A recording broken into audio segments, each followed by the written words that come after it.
Ladies and gentlemen. 새로운 시각으로 세상을 봅니다. 정용실의 뉴스 브런치 뉴스픽.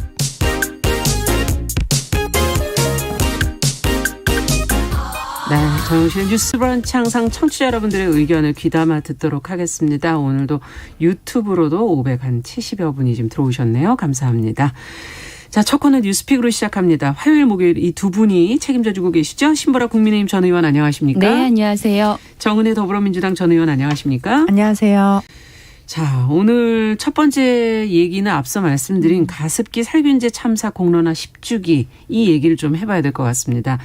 10주기를 하루 앞둔 어제 이제 피해자 유족들이 참여한 1인 시위가 곳곳에서 벌어졌는데요. 이 시민단체가 참사에 대한 이해를 돕기 위해 또 10대 사건도 선정하기도 했고 어떤 사건들을 간략하게 꼽았는지 중요한 것들 그리고 또 1인 시위에서는 어떤 목소리가 나왔는지 간략하게 정리를 해보죠. 정은혜 의원께서 좀. 네. 예. 다른 사람들은 가습기 살균제 문제가 다 해결된 줄 알고 있습니다. 네. 하지만 아직 시작도 안 했습니다. 네. 이런 발언을 이제 어제 1인 시위를 하셨던 한 분이 말씀을 하셨습니다. 가습기 살균제 그 피해가 있니 벌써 10년이 되었고요. 네. 1인 시위 같은 경우는 어제 관련해서 전국의 51곳, 해외의 6곳에서 전개가 되었습니다. 네. 1994년에 처음 출시되어서요. 지금까지 18년 동안 가습기 살균제는 95만여 명이 건강 피해를 입은 것으로 추정되고 예. 사망자는 현재까지 2만여 명으로 보여집니다. 그리고 100만 명에 가까운 국민에게 피해를 초래해 기사에서는 당군 이래 최악의 환경 참사다 이렇게 그렇죠. 말을 하고 있는데요. 네. 이 참사를 10가지 내용으로 압축해서 그 10대 사건을 환경보건시민단체가 정리를 했습니다. 이 세부 내용을 일일이 설명하면 굉장히 좀 기니까요. 그렇죠. 일단 간략하게 말씀을 드리면 이제 94년에 SK가 이제 최초의 가습기 살균제를 어떻게 보면 출시하게 되죠. 근데 당시에 제품의 안전을 확인하지 않았습니다. 그리고 나서 출시가 되었는데 2001년에 이제 영국의 다국적 기업에게 이제 옥시로 넘어가면서 근데 영국의 다국적 기업이 이중 기준을 적용해서 실제 한국에만 안전 기준을 적용하지 않게 됩니다. 그러니까 다른 데랑 기준이 달랐다는 얘기군요. 네, 그래서 네. 아마도 이게 더 확대되지 않았을까 싶은데요. 2011년에 이제야 그 수면 위로 그 참사가 드러나게 됩니다. 그래서 정부가 역학조사를 하게 되었고요. 2014년에 첫 피해가 질병관리본부에 의해서 인정이 되지만 기업이 배상이나 보상을 바로 하진 않았습니다. 그래서 2016년에 그 당시에는 이제 청부과학이 또 터지기도 했어요. 네. 그래서 교수들이 기업의 매수를 받고 제품 위해 조사를 조작하는 결과가 있었습니다. 국민의 공분을 사기도 했고요. 그 결과 2016년에 국회에 국정조사와 청문회를 3차례에 걸쳐 진행하게 됩니다. 네. 그리고 2016년에서 2019년까지 검찰이 가해 기업을 늑장 수사를 하게 됐는데 단 한 명도 기소되지 않았고요. 결과적으로 2017년 문재인 대통령이 사과를 하게 됩니다. 네. 또 2020년에 전체 제품 노출자가 890만 명이다. 그리고 건강 피해자는 9만 명이고 말씀드린 대로 사망자는 2만 명이다라는 또 발표가 또 되게 되는데요. 숫자가 자꾸 늘어나고 있네요. 네네, 예. 그렇습니다. 그리고 마지막으로 2021년에 SK, 애경, 이마트 등을 이제 1심 그 결과가 무죄로 판결이 나게 됩니다. 그리고 관계자 등 13명이 무죄가 되고요. 그래서 그 국민 그 1000명을 여론조사를 한 결과 예. 응답자의 76.8%가 이 판단은 불공정한 판결이다라고 되었고요. 이게 지금 현재까지의 진행 상황이고 지금은 가습기 살균제 참사가 지금 10주기 이제 오늘로써 또 10주기가 되고 있는데 예. 이 부분이 정말 우리가 시원하게 해결되지도 못하고 벌써 10년이나 되었나 그리고 피해자분들은 이 10년 동안 고통을 받고 살았나 하는 생각에 좀 마음이 착잡합니다. 지금 인원만 봐도 이거는 사회적 참사 수준을 넘어서는 그런 피해가 아닌가 이런 생각도 들기도 하고 어쨌든 유족들이 지금 좀 더 적극적으로 정부와 기업이 나서서 피해자의 목소리를 일단 먼저 듣기부터 해야 된다라고 지금 호소를 하고 있지 않습니까? 무엇보다 이게 시간도 길어지고 하다 보면 이 상처가 굳어지고 불신이 되고 서로 간에 문제가 더 커질 수 있기 때문에 이 상처를 보듬기 위한 노력부터 먼저 시작해야 되는 거 아닐까 하는 생각도 들고요. 두 분은 어떻게 보십니까?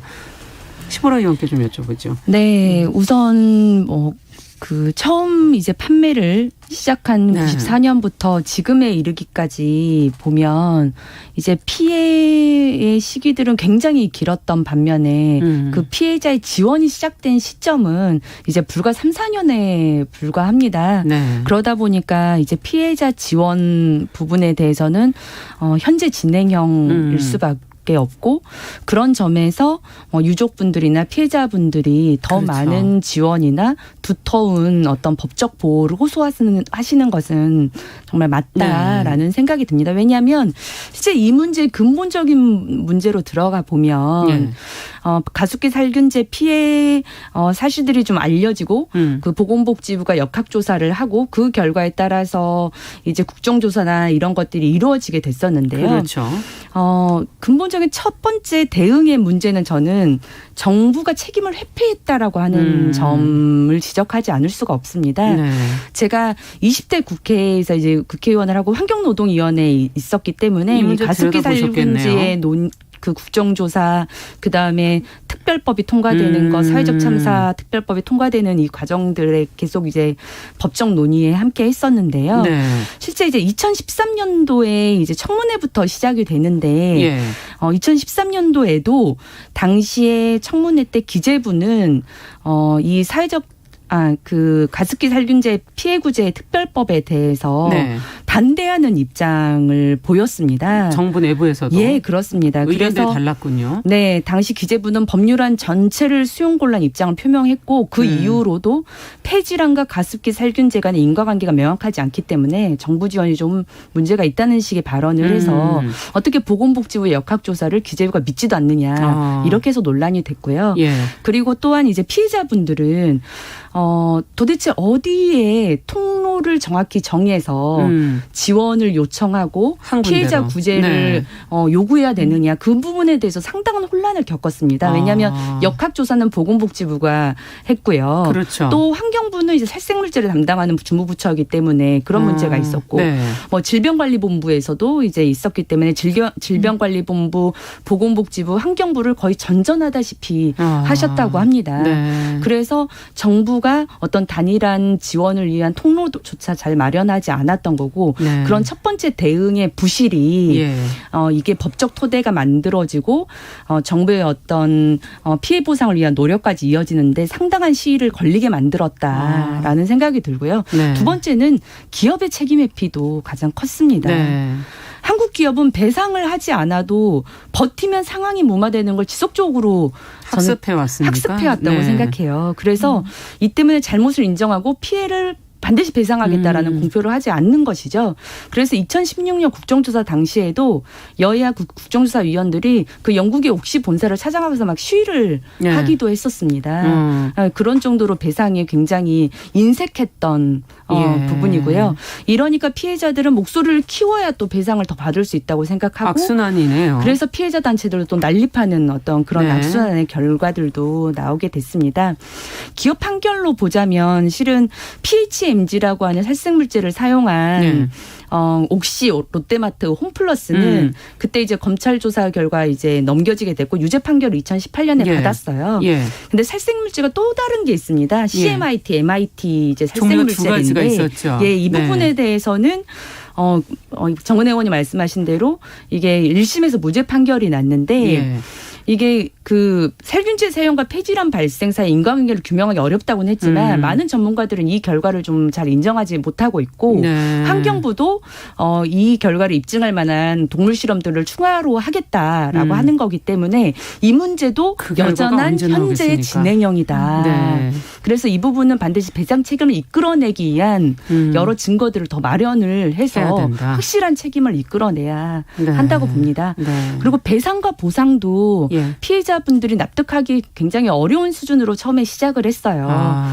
그리고 그 이제 법들이 마련이 되면서 그 분담금을 기업 분담금을 처음에는 뭐 거의 500억 정도에 불과했던 게 지금은 이제 1,250억 원의 분담금이 내도록 됐고요. 예. 그다음에 최근에 이제 가습기 살균제 특별법 개정에 따라서 예. 요양급여랄지 피해구제 급여 같은 경우가 굉장히 많이 인상이 되긴 했습니다. 그래서 특별유족 조의금도 4천만 원에서 약 1억 원 정도로 상향을 됐고요.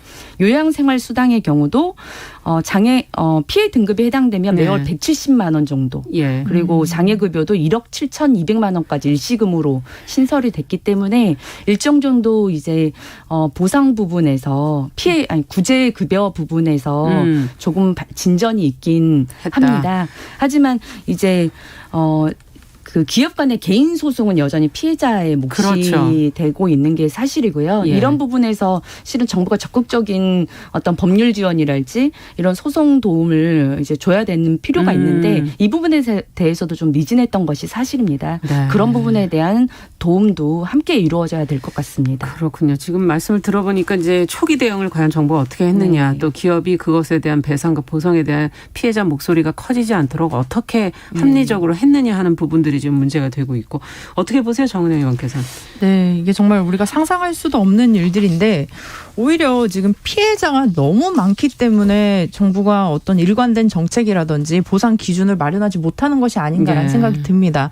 아마도 지금도 당시에 가습기 살균제를 사용하셨던 분들 중에 피해가 있으신 분도 저는 충분히 있을 거라고 생각해요. 근데 본인이 스스로 인지를 못하고 있는 거죠. 이게 내가 가습기 살균제 때문인가, 뭐 감기가 그렇죠. 걸린 것인가 이렇게 생각할 수도 있는데 지금 2021년 8월 20일까지 피해 신고자가 7,535명입니다. 네. 근데 지금 전체 건강 피해 추산 규모가 95만 명이거든요. 예. 95만 명의 0.8%에 불과합니다. 그래서 지금 그 환경보건시민센터도 좀 요구를 하는 것이 정부가 피해자를 찾으려 노력하지 않고 있다라는 점을 또 지적을 하기도 합니다. 그래서 누가 피해가 있는지 사실 본인도 모를 수 있는데요. 네. 그 부분을 좀 확실히 확인을 해야 할 것이고 지금 그 사례를 보면 태어난 지 50일 만에 그 가습기 살균제 때문에 폐 질환으로 숨진 분이 계십니다. 그렇죠. 이게 1995년이고요. 예. 그 동생이 이제 그 누나였죠. 누나를 위해서 1인 시위를 이번에 또 나오셨는데요. 근데 너무 좀 어이가 없는 게 피해 사실을 증명을 지금 잘 못하고 계시다고 해요. 왜냐하면 물건을 산 영수증이 네, 저 이런 게 너무 필요한 좀 어이가 거군요. 없더라고요. 네. 물건을 산 영수증이 없다고 피해자로 인정하지 않았는데 실제로 다행히 뭐 당시에 사진 같은 게 있었던 것 같아요. 그 살균제를 사용했던 뭐 사진이나 이런 것들이 있음에도 불구하고 이 피해가 인정되지 않는 경우도 있기 때문에 이런 부분들도 저도 정부가 좀 돌아봐야 할 것이고 문재인 대통령이 사과를 했습니다. 사실 그 전에 뭐 이명박 박근혜 대통령도 있었지만 사실은 이게 어떻게 보면 수면으로 더 올라왔던 게 저는 문재인 대통령 시기가 아닌가 싶습니다. 그래서 사과를 하셨지만 이제 그 이후에 피해 대책이나 뭐 진상 규명, 정부의 책임 이런 부분들을 저는 좀 대통령님께서 좀 더 진지하게 디테일하게 좀 얘기를 해야 하지 않을까. 이분들이 보면 배상을 해라, 보상을 하라 이런 요구보다도 나를 인정해달라. 내가 피해자임을 알아달라는 그렇죠. 요구가 사실 더 강한 것 같아요. 그리고 시간이 그래서 지날수록 증명할 수 있는 방법들이 점점 줄어들기 때문에. 네, 맞습니다. 그래서 네. 실제로 2011년 같은 경우는 이게 수면 위로 드러났지만 제조사의 이름을 밝히지 않았습니다. 예. 그렇기 때문에 우리가 어떤 제품인지도 모르고 사용을 했고 지금 보면 당시에 뭐 이게 뭐 세일하는 제품이다. 이래서 오히려 더 많이 이 제품을 뭐 이렇게 이마트를 가가지고 막 이렇게 사재기 하신 분도 계시더라고요. 이렇게. 근데 앞으로도 사실 이렇게 사용해서는 안 될, 인간에게 사용해서는 안 될 물질들을 사용하지 못하게끔 하는 그런 제도도 마련이 돼야 되는 거 아닌가. 이게 미국에서는 사용하지 못하게끔 되어 있었다면서요, 제도적으로. 네, 맞습니다. 네, 그리고 일단 예. 이게 초기에 이제 가습기 살균제를 개발하면서 일단 안전 확인을 안 했다는 게 저는 좀 그렇죠. 이해가 되지 않습니다. 이게 뭐 거의 식염수 수준도 아니고 맞습니다. 그렇죠? 화학 물질이 들어가는 측면에서의 그런 안전성 기준도 만들어야 하고요. 예. 이게 보상도 당연히 진행이 돼야 하지만 이런 부분들이 해결이 되어야지만이 아나운서님께서 말씀하신 이런 피해를 입은 분들이 다시는 다른 어떤 발생하지 제품에 않는. 의해서 재발되지 않겠다라는 생각이 듭니다. 제가 그 뭐 제품은 아니지만 과거에 우리가 이케아 사건을 아시는지 좀 모르겠는데요. 그 과거에 그 서랍장이 넘어진 적이 있어요. 아마 아이 엄마들은 많이 맞아요. 아는데 네. 32kg의 그 서랍장이 넘어져서 사망한 아이에게 그 정부는 530억 원을 보상하라고 결과를 내린 적이 있습니다. 네. 그래서 이런 정말 우리가 생활에서 사용하는 물건들 그리고 굉장히 저는 조금 안타까웠던 것이 어떤 분은 기침이 너무 많이 나와가지고 오히려 코에 그 가습기를 더 대셨다고 해요. 야. 우리가 보통 감기 걸리면 가습기를 더 틀어놓잖아요. 네. 더 가까이 가서 그 바람에 또 폐섬유화가 일어나고 이게 우리가 사실 지금 코로나도 문제되는 것이 폐가 정말 딱딱하게 굳거나 네. 뭐 그런 부분들도 이식이 있는데 어렵고 폐는. 네, 이식도 어렵고 이식을 해도 굉장히 고통스럽다고 합니다. 그래서 그렇군요. 이런 측면을 좀 정부가 이번에 10주기를 딱 또 맞이했으니 그렇죠. 더 집중적으로 이 부분을 좀 해결하는 그런 구체적인 대책들을 마련해서 네. 이분들이 그냥 이분들의 눈물 이런 걸로 끝나는 것이 아니라 실질적인 법안으로 맞습니다. 정책으로 이렇게 나타나야 할 거라고 생각합니다. 네. 자, 얘기하다 보니까 너무 할 얘기가 많지만 저희도 시간의 한계가 있으니까 두 번째 뉴스로 좀 넘어가 보도록 하죠. 자, 이제 10주기를 맞아 잘 해결되기를 저희는 촉구하는 의미에서 첫 번째 네. 뉴스로 다뤄봤고요. 두 번째 뉴스는 지금 또래 여학생을 성추행하고 불법 촬영한 지금 남자 중학생이 촉법 소년이라 처벌을 받지 않게 되면서 지금 엄벌해야 하는 거 아니냐는 피해자 어머니의 국민 청원이 올라온 상태입니다. 이 내용을 간략하게 청원 내용을 좀 들여다보고 저희가 촉법 소년에 대한 것을 조금 네. 한마디씩 듣고 마무리하도록 하죠. 신보라 의원께서 좀 정리해 주세요. 네, 이 게시판에는 뉴스에 보도된 촉법소년 성추행 피해자 엄마입니다라는 제목의 청원 글인데요. 가해 학생은 아파트 옥상 통로 계단과 지하철역 비상구에서 딸을 유사강간하고 영상 촬영까지 했다. 딸은 영상이 유포돼 학교에 다닐 수 없게 될까 두려움에 떨었다. 네. 옆에서 아이의 상황을 몰라줬던 자신에게 너무 화가 난다. 경찰 조사에서도 혐의가 인정됐지만 가해 학생은 촉법소년이기에 처벌이 정말 미약하다. 촉법소년이 과연 법의 테두리에서 보호를 받아야 하는 것이 맞냐라는 내용으로 글을 올리셨습니다. 네. 이 글에는 30일 낮 12시 10분 현재 4,200명이 넘는 누리꾼이 동의를 했고요. 이 인천경찰청 여성 청소년 수사대가 지난달에 아동청소년 성보호법 위반 혐의로 이 중학생 A군을 인천가정법원 소년부에 네. 송치를 했는데요. A군은 지난 5월께 인천시 그 지하상가 등지에서 인터넷 게임에서 알게 된 중학생 B양을 여러 차례 성추행하고 이 장면을 휴대전화로 촬영한 혐의를 받고 있는데 네. 다만 이 A군은 그 형사 미성년자 그러니까 만 14세 미만에 포함돼서 현행법상으로는 형사 책임을 물을 수 없게 됩니다. 그렇군요. 그래서 혐의가 인정될 경우에는 소년법상의 촉법소년에 해당돼서 사회봉사 명령이나 소년원 송치 등의 보호 처분을 할 수 있게 됩니다. 그렇군요. 촉법소년을 악용하는 경우가 있다. 그래서 뭐 촉법소년 연령집 낮춰야 된다 이런 주장도 있는 거 하면은 또 가벼운 죄를 저질렀을 때 또 이 촉법소년 제도가 너무 또 가혹한 부분도 있지 않느냐라는 또 반대 주장도 있기 때문에 두 분은 어떻게 보시는지 한 말씀씩 좀 듣고 싶네요. 네, 일단은 촉법소년 관련해서 연령을 보니까요. 미국은 그 주별로 만 7세에서 14세까지 좀 다양하게 되어 있고요. 네. 프랑스는 만 13세, 캐나다는 만 12세, 영국과 우주는 만 10세로 그 기준이 정해져 있습니다. 네. 우리는 만 14세인데 이게 굉장히 한 50년대에 만들어진 법이라고 해요. 그래서 네. 좀 오래된 법이다 해서 좀 연령을 낮추자고 하는데 저는 뭐 연령을 한 1, 2세 정도 낮추는 것은 뭐 나쁘지 않다고 봅니다. 근데 그럼에도 불구하고 예. 지금은 만 13세, 14세에 관한 범죄율이 좀 늘어나고 있는 상황이라고 합니다. 근데 특히 또 강력 범죄들도 많이 늘어나고 있다고 해요. 좀 중한 범죄들도 늘어나고 있기 때문에 이 부분을 성인과 같은 기준으로 처벌은 할 수는 없지만 예. 아직 성장 과정에 있는 그 소년기의 특성을 조금 고려해서 예. 뭔가 좀 우리 대한민국은 처벌보다도 약간 교화 이런 거에는 좀 집중을 안 하는 것 같아요. 그래서 네. 교화하고 특히 미국 같은 경우는 그 지역 사회에서까지 또 학교에서 교화를 하고요.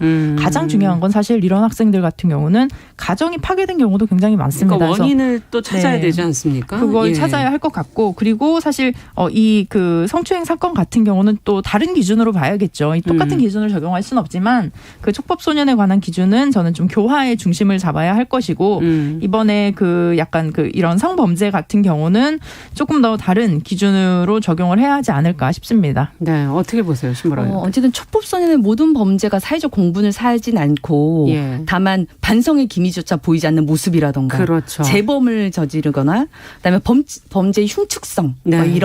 이런 부분 때문에 맞아요. 사회적 공분을 좀 사고 있는데 그래서 저는 지금 국회에서 뭐 연령 하향 논의도 있고 법무부도 만 13세로 조정을 좀 적극적으로 검토하고 있다고는 합니다. 네.